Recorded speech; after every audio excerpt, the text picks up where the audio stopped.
पहुंच चुके हैं उज्जैन के महाकालेश्वर मंदिर में, जहां पर वो त्रिपटकेश्वर महादेव के दर्शन करेंगे, महाकालेश्वर ज्योतिर्लिंग के दर्शन, पूजा अर्चना और साथ ही साथ सनातन संस्कृति को उपहार के स्वरूप में महालोक के लोक का आज महालोकार्पण भी प्रधानमंत्री के कर कमलों से होगा। प्रधानमंत्री पहुंच चुके हैं उज्जैन के महाकाल मंदिर में। और ये महाकालेश्वर मंदिर का मुख्य प्रांगण, जहां पर प्रधानमंत्री सनातन धर्म और भारतीय संस्कृति के अनुरूप वेशभूषा धारण करने के बाद मंदिर के मुख्य वीवीआईपी द्वार से श्री महाकालेश्वर प्रांगण के अंदर प्रवेश करते हुए और उनके साथ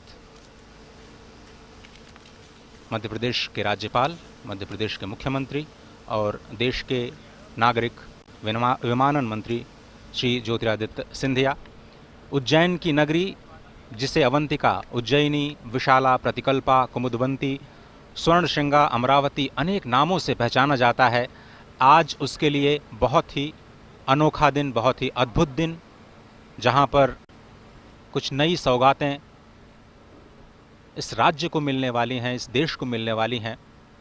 और इस कार्यक्रम के क्रम में हम आपको उन सभी तथ्यों की जानकारी लगातार देते रहेंगे। फिलहाल प्रधानमंत्री श्री महाकालेश्वर के मुख्य मंदिर प्रांगण में, जहां पर वो अब थोड़ी ही देर में विशेष पूजा अर्चना के इस कार्यक्रम का हिस्सा बनेंगे।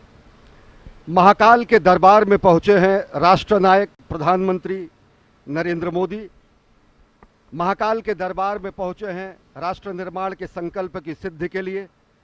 महाकाल के दरबार में पहुंचे हैं विशेष पूजा अर्चना के लिए, जिससे भारत को जगत गुरु बनाया जा सके, जिससे भारत को आत्मनिर्भर भारत की संकल्पना को साकार किया जा सके, जिससे विकसित भारत के लक्ष्य को हासिल किया जा सके। और प्रधानमंत्री नरेंद्र मोदी इस समय पहुंच चुके हैं गर्भगृह में। आकाशे तारकम लिंगम पाताले हाटकेश्वरम भूलोके च महाकालो लिंगत्रय नमोस्तुते। महाकालेश्वर की महिमा अनंत है। भोलेनाथ, शिव शंकर महाकाल के दर्शन करने पहुंचे हैं। अभ्यर्थना, पूजा अर्चना, आराधना और वंदना करने पहुंचे हैं राष्ट्रनायक, जननायक प्रधानमंत्री नरेंद्र मोदी। और इस वक्त आप जो तस्वीरें देख रहे हैं, प्रधानमंत्री मोदी राष्ट्र की ओर से इस संध्या काल के शुभ मुहूर्त में, आज बहुत ही पवित्र दिन, ये इस वक्त जो समय का चयन किया गया है, काल का चयन किया गया है, वो भी बहुत ही महत्वपूर्ण है, क्योंकि आज कृष्ण पक्ष कार्तिक मास द्वितीया की तिथि, जैसा कि आप जानते हैं, भगवान श्री महाकालेश्वर के कपाल पर जो विद्यमान चंद्रमा है वो भी द्वितीया का ही चंद्रमा है, और इसीलिए इसको बहुत ही शुभ, बहुत ही पवित्र माना जाता है। इस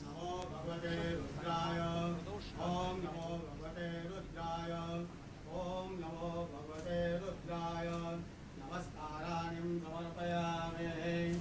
ओम स्वस्ति वाचनम ओम स्वस्ति न इंद्रो वृद्धश्रवाः स्वस्ति नः पूषा विश्ववेदाः स्वस्ति नस्तारक्षो अरिष्टनेमिः स्वस्ति नो बृहस्पतिर्दधातु।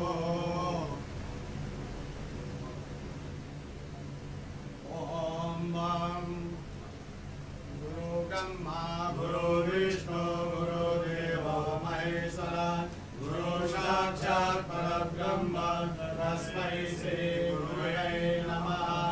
ओम स्वस्ति वाचनम नमस्काराणि समर्पयामि।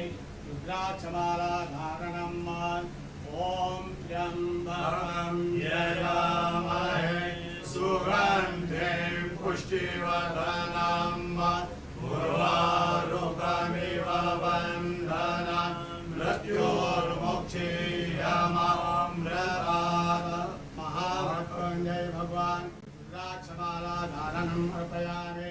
नमस्काराणि संकल्पः यदि विष्णु तदा वारो नक्षत्रं विष्णुरेव च योगस्य करण सर्व विष्णुरमयं जगत् विष्णोर्विष्णोर्विष्णोर् श्रीमद्भगवतो महापुरुषस्य विष्णु आज्ञाः प्रवर्तमानस्य अद्य ब्रह्मणो द्वितीय प्रदाते विष्णुपदे श्रीक्षेत्राः कल्पे सप्तमे वैवस्पतमन्वन्मन्त्रे अष्टामीं योगे कलियोगे कलिप्रथम चरणे भूर्लोके भरतवर्षे भरतखण्डे जम्बूद्वीपे अवन्तिकायां विशालाक्षेत्रे महाकालमणे हर्षद्वीपीठे बौद्धावतारे मासोत्तमासे पुण्यपैत्रमासे कार्तिकमासे कृष्णपक्षे चतुः द्वितीयायां भौमवासरे अमुक शर्माहम् अमुक गोत्रोत्पन्नाहम् मम आत्मना श्रुति स्मृति पुराणोक्त वेदोक्त पुण्य फल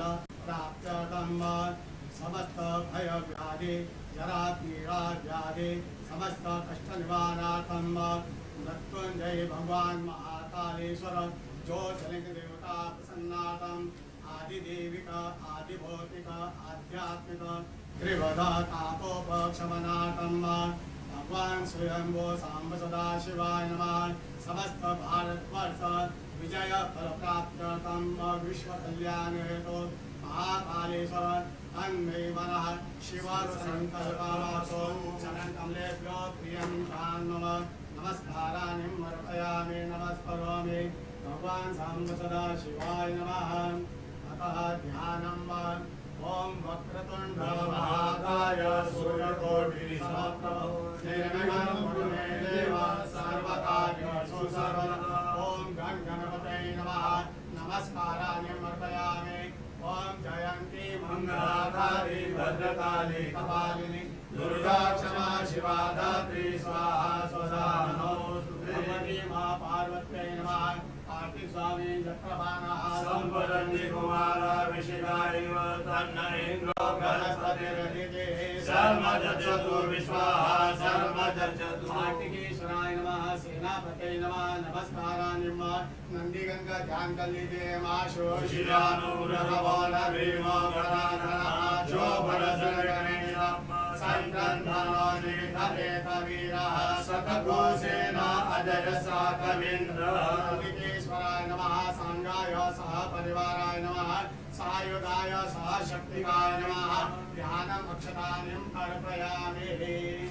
भगवान महाकालेश्वर ध्यानम् ओम ओम ज्यों स्वाहा ओम भूर्भुवः स्वाहा ओम त्र्यंबकं यजामहे सुगन्धिं पुष्टिवर्धनम् उर्वारुकमिव वन्दनं मृत्योर्मुक्षीयमामृतात् नमः।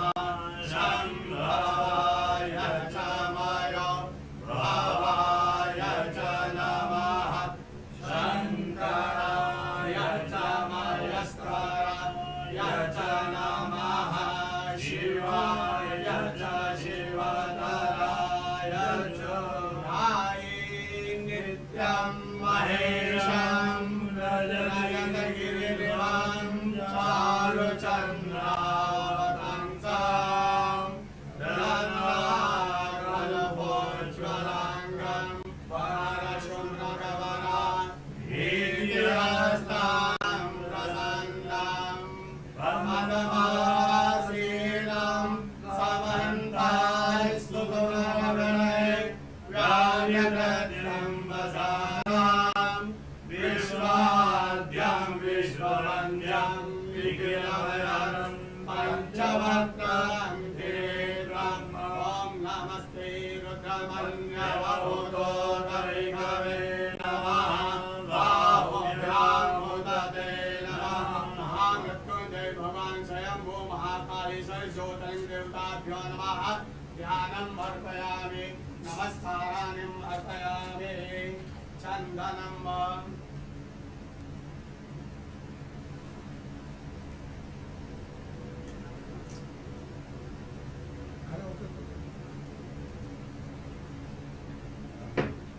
ओम रत्नद्वारां दुरादर्शां नित्यपुष्टां नरीशमीं ईश्वरीं सर्वभूतानां आमियो भवेश्वर्यं स्वां गन्धर्वा अकनो स्वामिन्द्र स्वां बृहस्पतिः स्वामोऽखदि सोमो राज विद्वान् दशमान्दमुच्यत हरिरिव भोगैः पर्येति वा वन्द्यायाहेरिं परिपादमानः हस्तघ्नो दिशा वरुणानि विश्वा पुमाङ्कुशं परिपादो विश्वतः सुगन्धि द्रव्यम् अर्पयामि भगवान् महाकालेश्वर ज्योतिर्लिंग देवताभ्यो नमः रजत बिल्पत्रम् अर्पयामि श्रीधरं त्रिपुराकारं त्रिनेत्रं च त्रिआयुधं त्रिजन्मपापसंहारं अनेकविधं शिवार्पणं दर्शनं बिल्पत्रस्य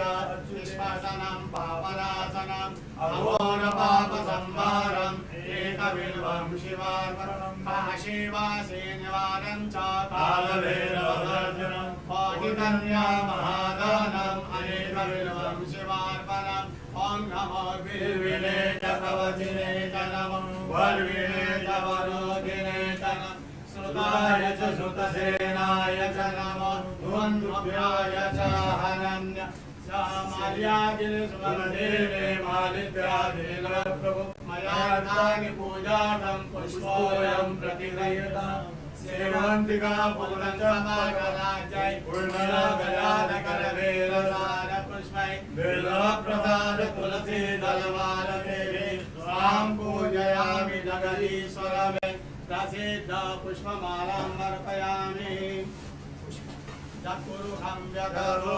प्रतिदाव्यन्नं मुखं किमस्यास्येत्यं बाहो किमोरुपादा उच्यते पुष्पं समर्पयामि पुष्पमालाम् अर्पयामि आचमनं धूपं समर्पयामि दीपं समर्पयामि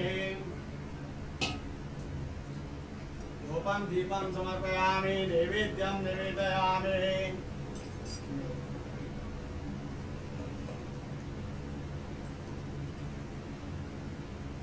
ओम नाभ्या आसीदन्तरिक्षको श्रीकृष्णो जयो समवर्तत पद्याङ्गूर्मिदिशा शोद्धालोकामकल्पय शर्करा खिरखाद्यानिन्दलिशेषदानि च आहारं भक्ष्यभोजनं च नैवेद्यं प्रतिगृह्यताम् येन मुद्रां प्रदर्शयत मत्स्यमुद्रां प्रदर्शयत क्रासमुद्रां प्रदर्शयत ओम प्राणाय स्वाहा ओम अपानाय स्वाहा ओम व्यानाय स्वाहा ओम उदानाय स्वाहा ओम समानाय स्वाहा ओम ब्रह्मणे नमः मध्ये पानीयम् अर्पयामि पुनर्ध्यानम् ओम प्राणाय स्वाहा ओम अपानाय स्वाहा ओम व्यानाय स्वाहा ओम उदानाय स्वाहा ओम समानाय स्वाहा ओम ब्रह्मणे नमः ब्रह्मभूर्वस्वरं किं हस्तपक्षारं मुखपक्षारं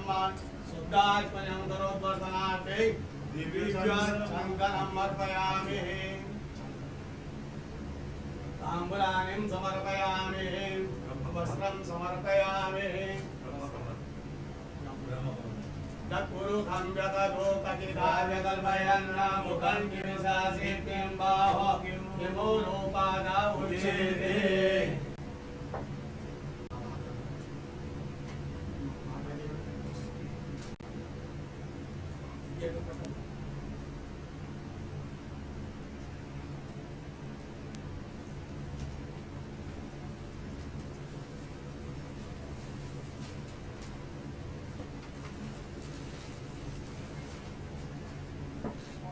ओम वस्त्रं चतुर्भुजं व्यदतो कथिताव्यकल्पयन् मुखं किमिशासीत्यं बाहो किमोरोपादा उच्यते वस्त्रं समर्पयामि आभूषणार्थे गन्धाक्षतमर्पयामि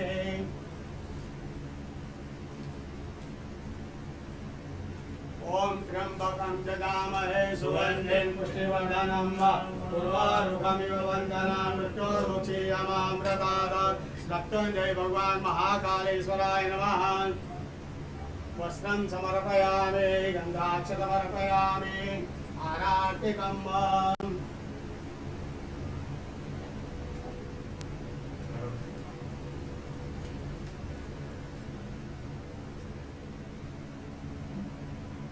ओम अग्निदेवता वातो देवता सूर्यो देवता चन्द्रमा देवता वसवो देवता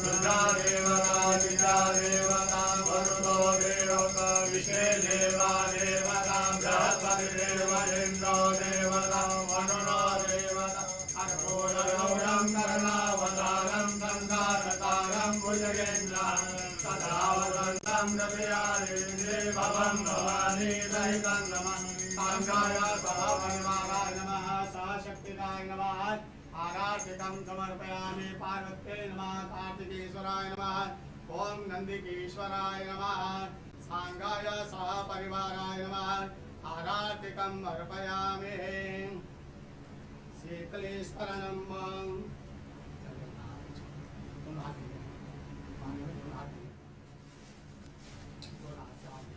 शीतलेश्वरनं देववन्दनम् आत्मवन्दनम्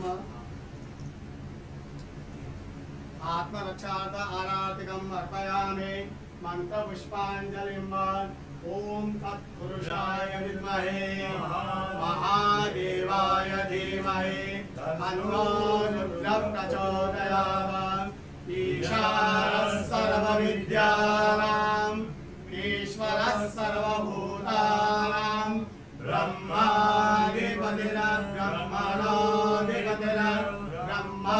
शिवो मे अस्तु सदा शिवो मंत्रपुष्पाञ्जलिम् अर्पयामि यानि कानि पापानि धर्मान्तरकृतानि तानि तानि विरक्षन्ते प्रदक्षिणां पदे पदे आवाहनं न जानामि तवार्चनं पूजां चैव न जानामि क्षम्यतां परमेश्वर मन्त्रहीनं क्रियाहीनं भक्तिहीनं सुरेश्वर यत्पूजितं मया देव परिपूर्णं तदस्तु यक्षस्य रूपाय जटाधराय कीलाकहस्ताय सनातनाय दिव्याय देवाय दिगंबराय तस्मै यकाराय नमः शिवाय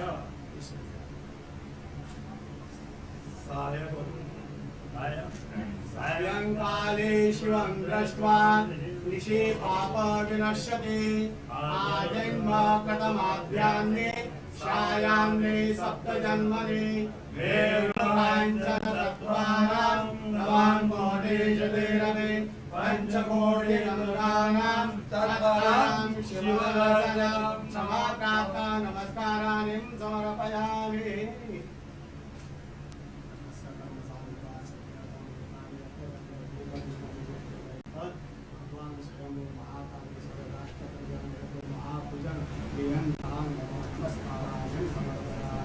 नमः पार्वती पते हर हर महादेव महाकाल महाराज की धर्म की जय हो अधर्म का नाश हो प्राणियों में सद्भावना विश्व का कल्याण हो गौ माता की जय हो जय जयकार हो नमः पार्वती पते हर हर महादेव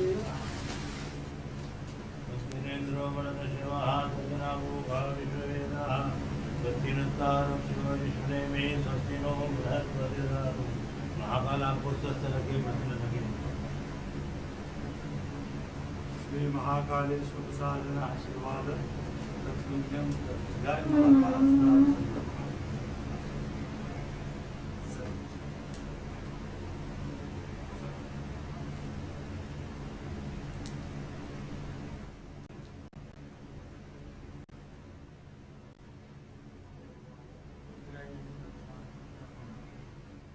प्रधानमंत्री नरेंद्र मोदी ने विधिवत पूजा अर्चना की।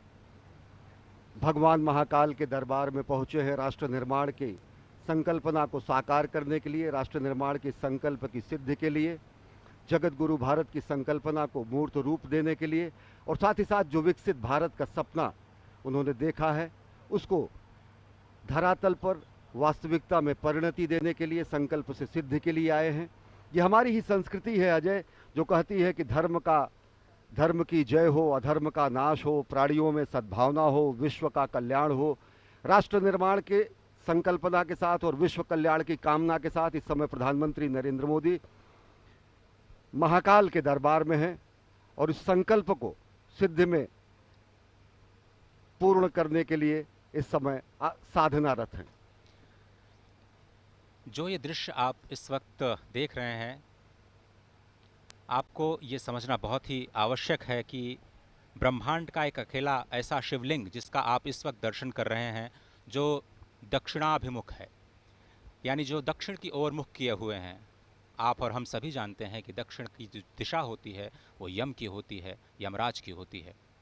लेकिन जो यम को भी जीत ले, जो काल को भी जीत ले वही है महाकालेश्वर भगवान आशुतोष। और इस महान शिवलिंग के ठीक ऊपर श्रीयंत्र स्थापित है, जो इस वक्त दृश्य में नहीं दिख रहा है, लेकिन आप उसकी कल्पना कर सकते हैं। वहाँ से बाईं ओर भगवान श्री गणपति विद्यमान हैं, दाईं ओर त्रिशूल के पीछे भगवान कार्तिकेय विद्यमान हैं, और ठीक बीच में माँ पार्वती। पूरा का पूरा जो शिव परिवार इस अद्भुत दक्षिणाभिमुखी ब्रह्मांड के इस अनोखे शिवलिंग में विद्यमान। और इस मंदिर के निर्माण की समय सीमा तो शायद हम आपको बता सकते हैं, लेकिन इस ज्योतिर्लिंग के आविर्भाव की जो समय सीमा है उस तक अभी तक कोई भी पहुंच पाने में समर्थ नहीं हुआ है। और ये जो ध्यान की स्थिति है जिसमें षडक्षर मंत्र या फिर पंचाक्षरी मंत्र का ध्यान किया जाता है, वो बहुत ही अद्भुत मंत्र, जिसमें हर अक्षर कुछ न कुछ संदेश, कुछ न कुछ शक्ति लेकर के आता है। और अब उसी षडाक्षर मंत्र को एक एक शब्द के अर्थों के अनुसार षडाक्षर मंत्र की जो उच्चारण विधि है उसको कहने का मैं प्रयास करता हूँ। ओंकारं बिंदु संयुक्तं नित्यं ध्यायन्ति योगिनः कामदं मोक्षदं चैव ओंकाराय नमो नमः। नमन्ति ऋषयो देवाः नमन्त्यप्सरसां गणाः नरा नमन्ति देवेशं नकाराय नमो नमः। महादेवं महात्मानं महाध्यानपरायणं महापापहरं देवं मकाराय नमो नमः।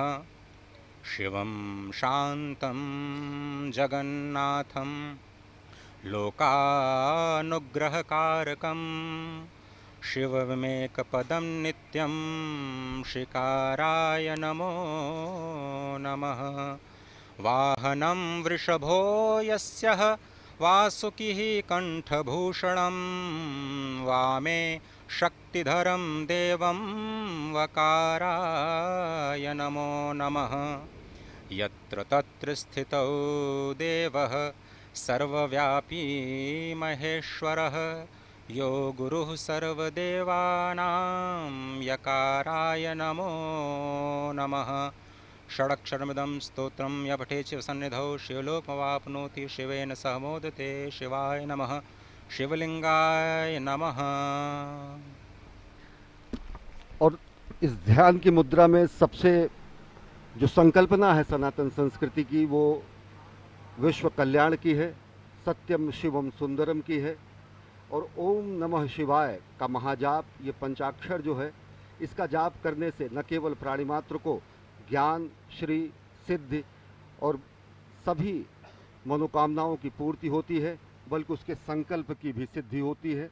समूचे राष्ट्र की ओर से विकसित राष्ट्र के सपने को साकार करने के लिए, विश्व कल्याण की कामना को चरितार्थ करने के लिए, और भारत को आत्मनिर्भर भारत के साथ साथ एक भारत श्रेष्ठ भारत, समुन्नत भारत और जगत गुरु भारत की संकल्पना को साकार करने के लिए इस समय प्रधानमंत्री नरेंद्र मोदी आराधना कर रहे हैं, साधना कर रहे हैं महाकाल के दरबार में।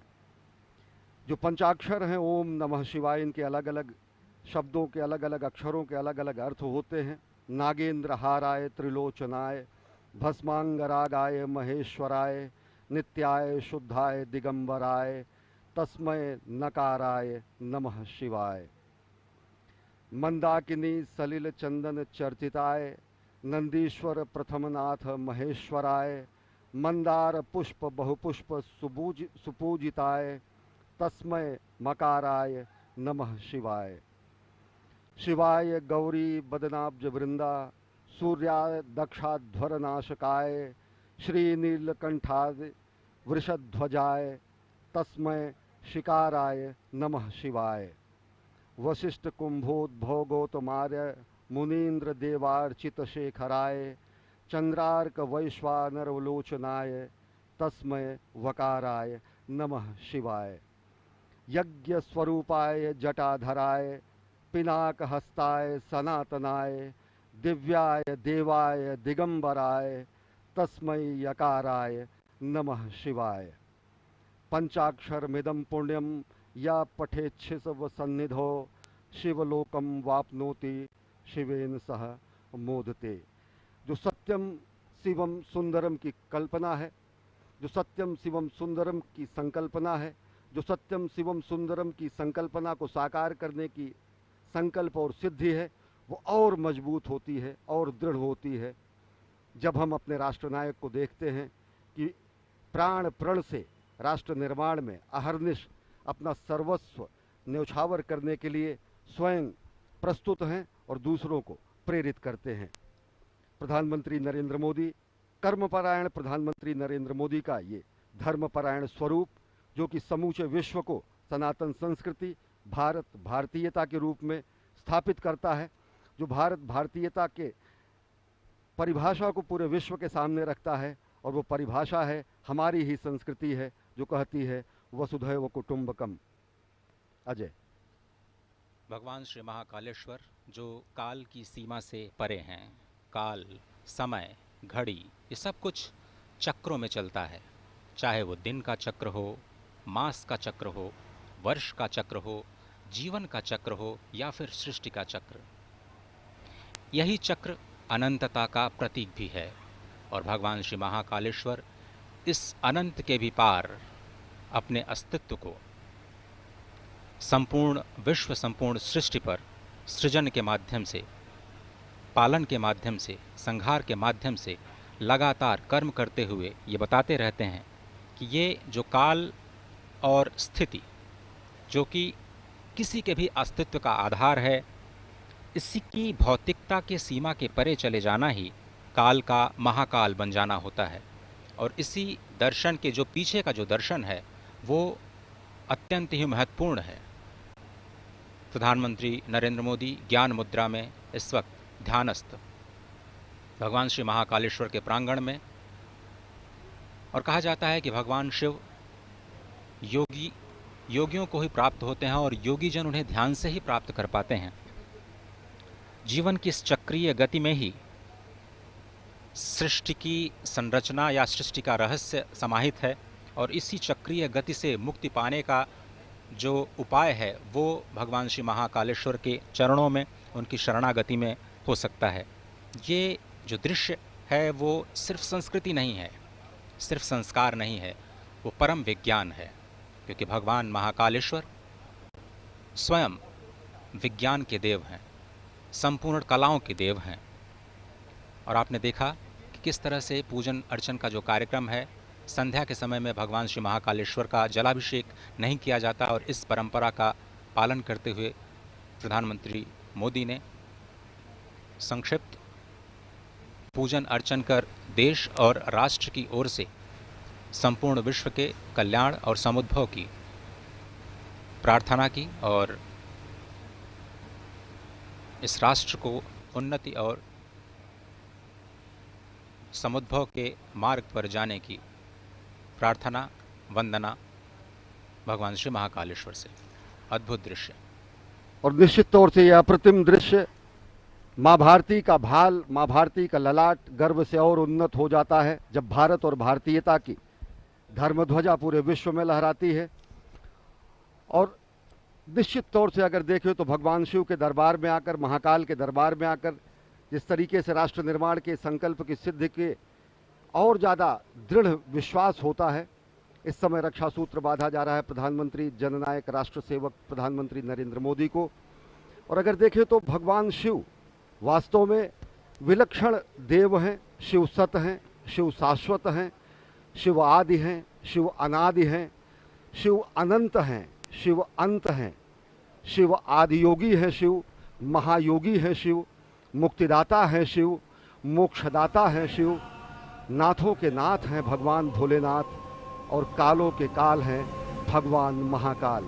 और भगवान महाकाल के दरबार में पूजा अर्चना आराधना कर प्रधानमंत्री नरेंद्र मोदी इस समय गर्भगृह से प्रस्थान कर रहे हैं। और आज वो सनातन संस्कृति और भारत भारतीयता के एक और प्रकाश स्तंभ का भी लोकार्पण करेंगे। भगवान महाकाल के महालोक का विश्वार्पण होगा, आज लोकार्पण होगा। यह भी सनातन संस्कृति के लक्ष्य से और विश्व में भारत की बढ़ती हुई शक्तिबोध और भारत के नए स्वरूप को परिलक्षित करेगा। इस समय परिक्रमा कर रहे हैं और भगवान शंकर के वाहन नंदी के बगल इस समय ध्यान कर रहे हैं प्रधानमंत्री नरेंद्र मोदी।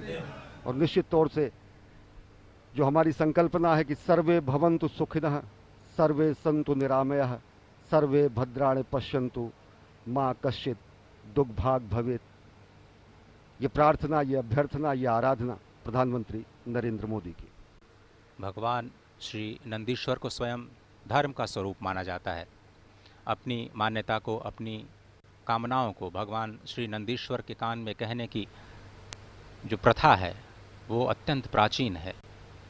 भगवान शिव से कुछ कहना होता है तो भगवान श्री नंदीश्वर का आश्रय लेकर के भक्त उनके कानों में अपनी मनोकामना को कहते हैं और वही ध्यान, वही कामना, वही स्तुति इस वक्त साक्षात धर्म के स्वरूप नंदीश्वर भगवान के समीप बैठ कर के प्रधानमंत्री मोदी कहते हुए। और अनोखा दृश्य देखिए कि भगवान नंदीश्वर, कितना अद्भुत भाग्य है उनका कि वो सदा भगवान शिव के सम्मुख ही रहते हैं। और इस स्वयंभू शिवलिंग की एक अद्भुत महत्ता एक और भी है कि जब भगवान सूर्य की किरणें उज्जैन में पहली बार आती हैं तो वो इसी शिवलिंग का अभिषेक करती हैं। भगवान सूर्य की किरणें जब अस्ताचल की तरफ जाती हैं तो स्वयं इस शिवलिंग का अभिषेक करती हुई जाती हैं।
इस समय प्रधानमंत्री नरेंद्र मोदी महाकाल के दरबार में पूजा अर्चना आराधना करने के बाद प्रस्थान कर रहे हैं। साथ में हैं मध्य प्रदेश के राज्यपाल मंगू भाई पटेल और मुख्यमंत्री शिवराज सिंह चौहान और केंद्रीय मंत्री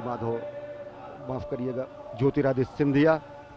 और विलक्षण क्षण, एक असाधारण, अद्भुत और अलौकिक और अकल्पनीय क्षण समूची विश्व मानवता के लिए, क्योंकि एक स्वप्नदृष्टा के साधना का ये फल आज पूरी दुनिया देखेगी।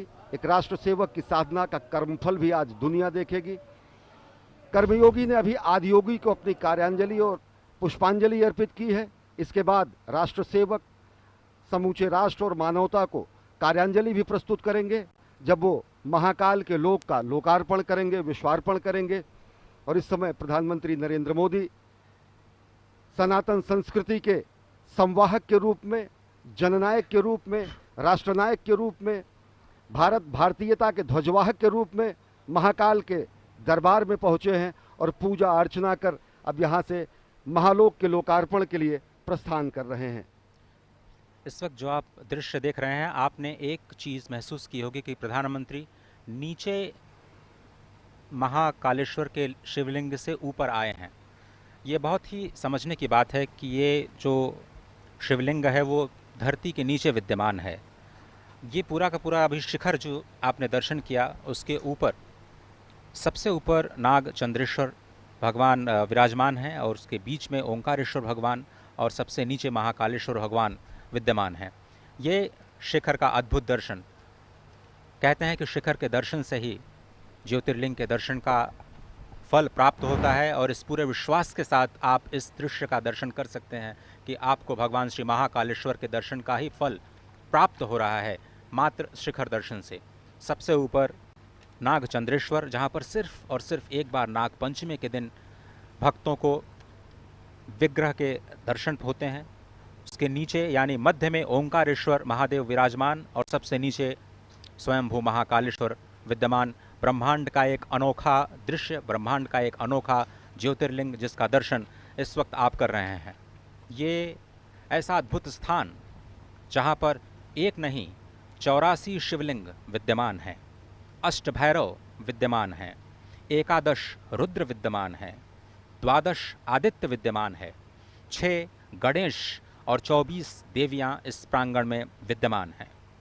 क्षिप्रा, नीलगंगा, नव नदी और गंधवती, ये 4 पुण्य सलिला अत्यंत पवित्र नदियां यहाँ पर विद्यमान हैं। देवमंडल तीर्थ 1 योजन में विस्तार प्राप्त करता है। 1 योजन मतलब समझे आप करीब 12 किलोमीटर की परिधि, इसको कहा जाता है कि ये स्वयंभू ज्योतिर्लिंग का परिधि। ब्रह्मा विष्णु साक्षात यहाँ पर विद्यमान हैं, भगवान शिव तो विद्यमान है ही हैं। भगवान विष्णु कहा जाता है यहाँ पर 10 नामों में से 10 विग्रह के रूप में विद्यमान हैं और स्वयं इस अवंतिका को विष्णुपादा कहा जाता है, यानी भगवान श्री विष्णु के पद चिन्ह के रूप में इसे माना जाता है। और ये 10 विग्रह जो नारायण यहाँ पर विद्यमान हैं, उनके नाम लेने से, नाम के श्रवण करने से भी अत्यंत पाप नाशन की ये जो नाम हैं वो बहुत ही पवित्र माने जाते हैं और वो नाम श्रवण करना बहुत आवश्यक हो जाता है इस मंदिर के परिसर से।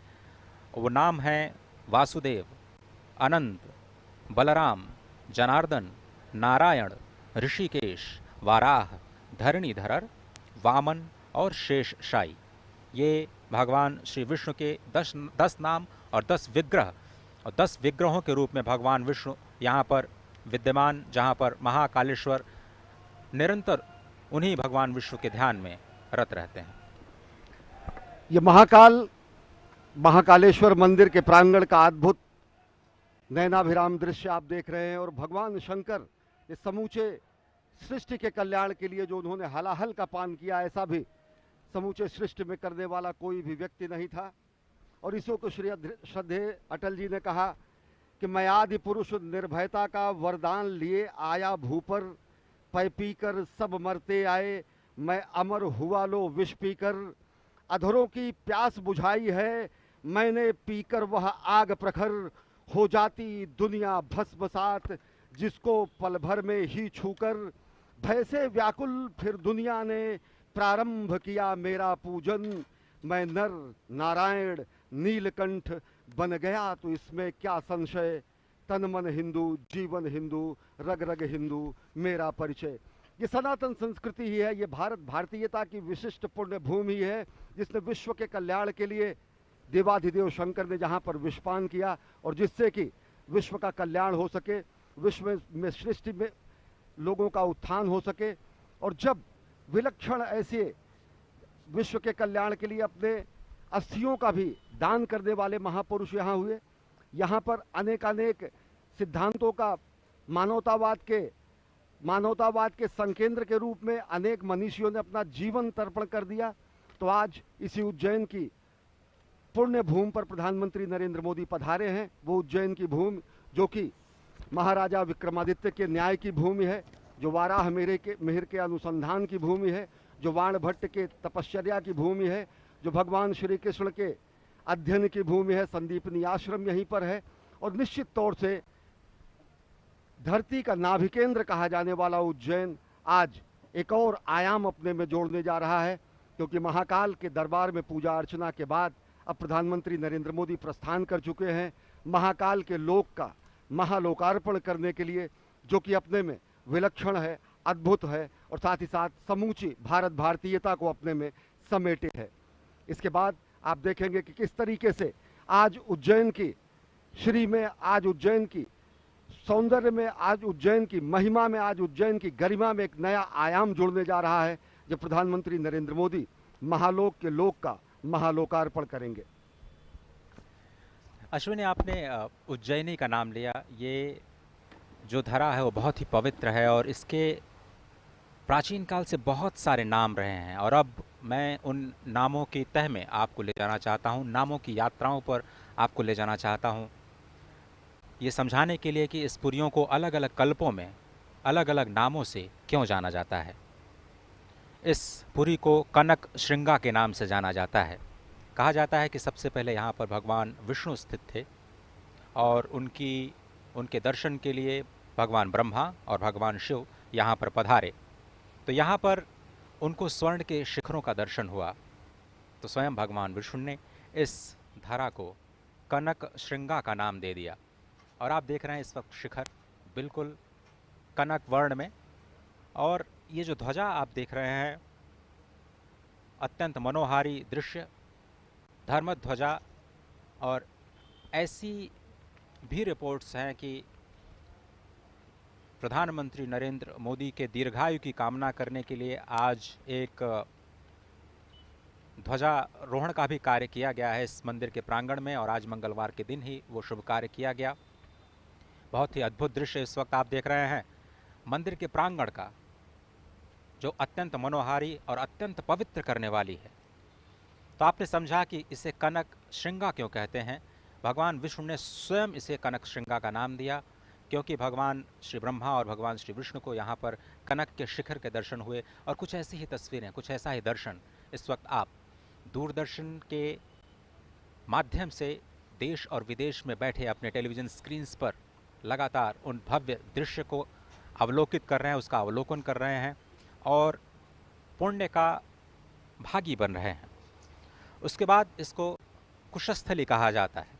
कहते हैं कि जब भगवान विष्णु भगवान श्री ब्रह्मा के आराधना करने पर प्रकट हुए तो भगवान श्री ब्रह्मा ने उनको कुश का आसन प्रदान किया, और कुश का आसन प्रदान करने के बाद जब भगवान विष्णु उसको स्थासन पर बैठे तो इसको कुशस्थली के नाम से जाना जाने लगा। अभी हमारे सहयोगी अश्विनी मिश्र ने आपको समुद्र मंथन की अद्भुत कथा का जिक्र किया। उन्होंने कहा कि किस तरह से भगवान श्री महाकालेश्वर ने हलाहल विष का पान किया। तो समुद्र मंथन के बाद देवों और दानवों में जब अमृत के लिए संघर्ष हुआ, क्योंकि सबसे पहले जो विष निकला वो तो भगवान ने ग्रहण कर लिया इस ब्रह्मांड को बचाने के लिए, लेकिन परस्पर संघर्ष हुआ जब अमृत निकला, और तभी भगवान विष्णु ने मोहिनी का रूप धारण किया।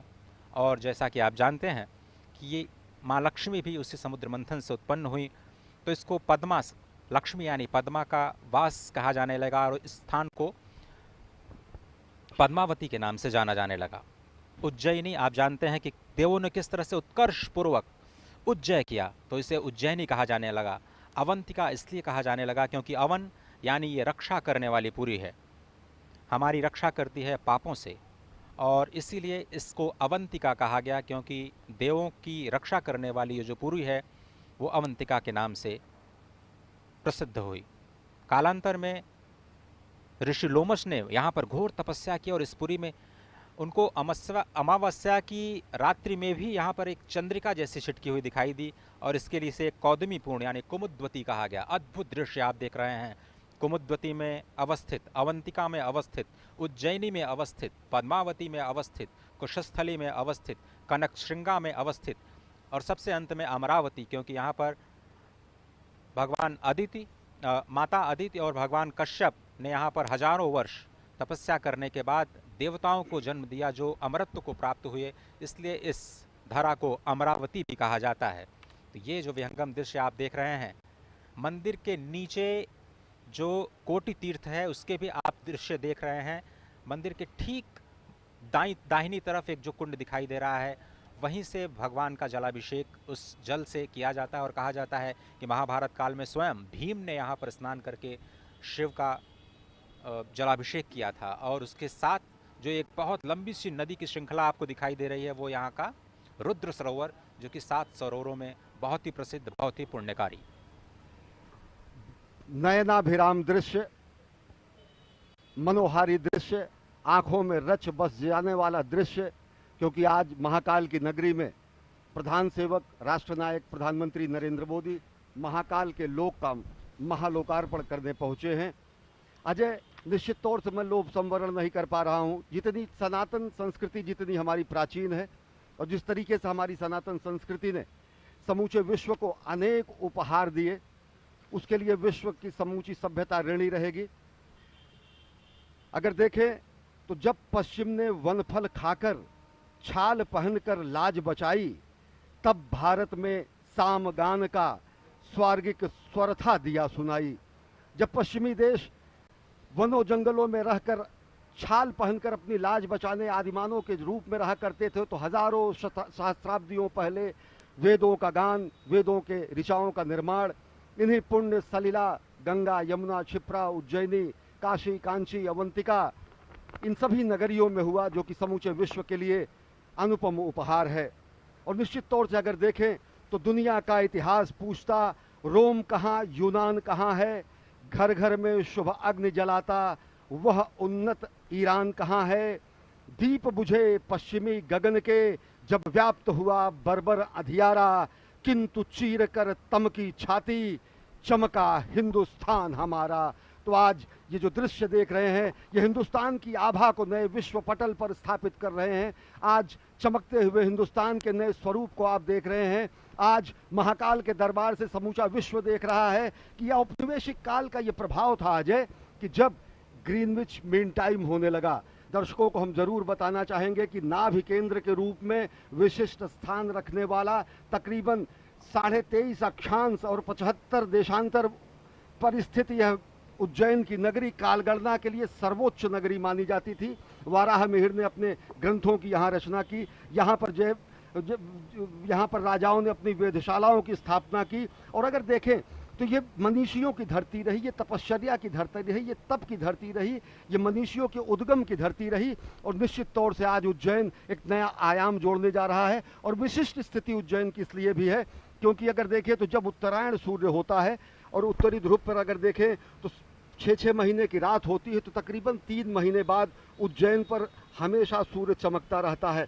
यह औपनिवेशिक काल का परिणाम था कि ग्रीनिच मीन टाइम 0 देशांतर लंदन से होकर गुजरता था। लेकिन औपनिवेशिक काल के पहले भी अगर अजय देखें तो जब सनातन संस्कृति और विश्व संस्कृति का प्रादुर्भाव हुआ करता था, तो 0 देशांतर की जो गमन होता था, जो 0 देशांतर की जो स्थिति होती थी, जो विश्व गणना काल गणना के लिए 0 देशांतर माना जाता था, तो वो उज्जैन से ही जाता था।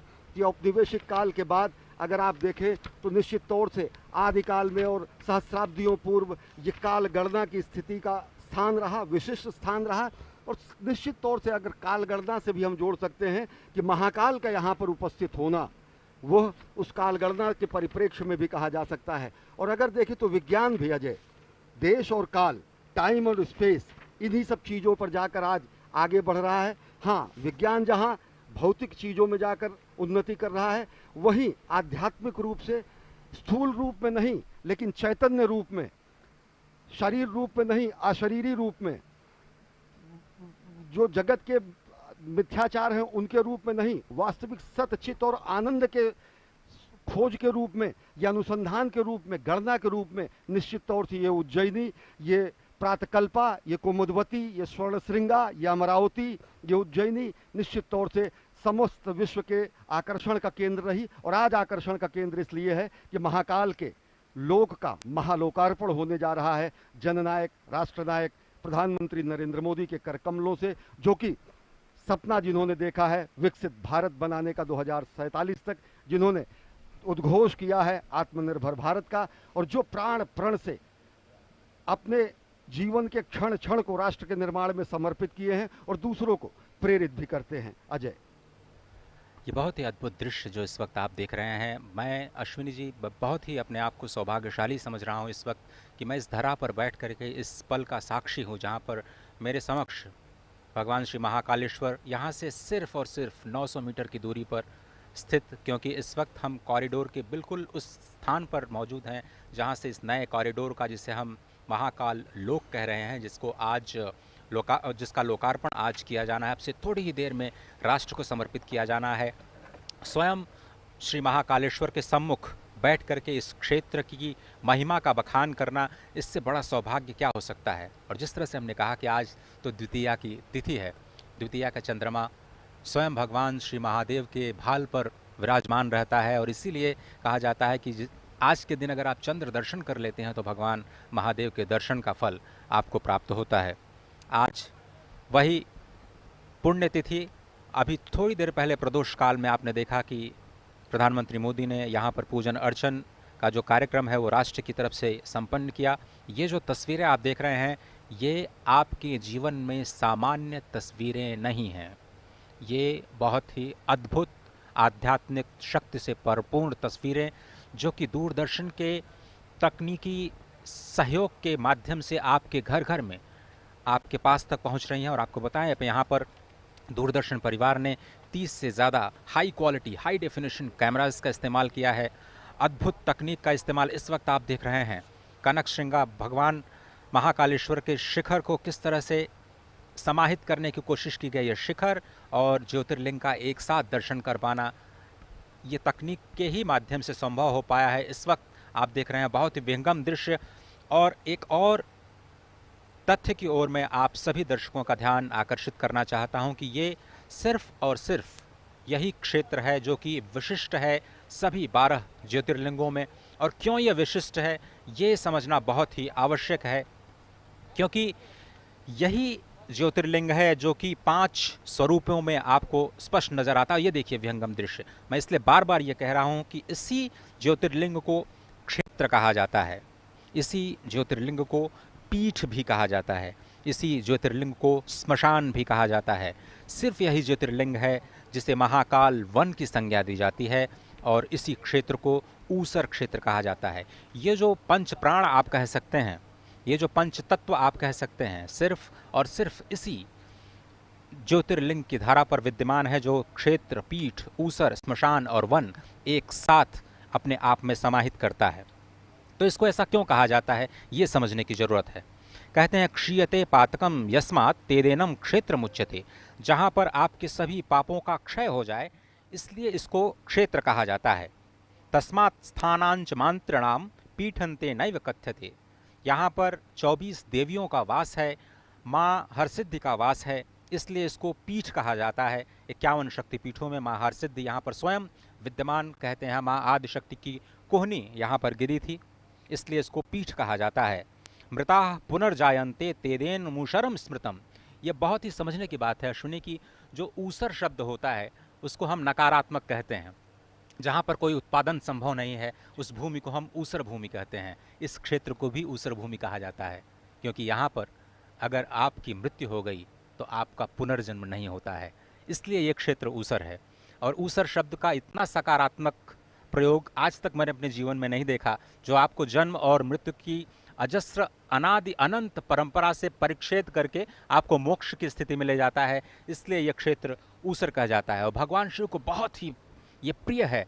स्मशान महाकाल के रूप में यहाँ वे विद्यमान होते हैं, इसलिए इसको स्मशान भी कहा जाता है, और अंत में इसको कहा जाता है महाकाल वन। तो अभी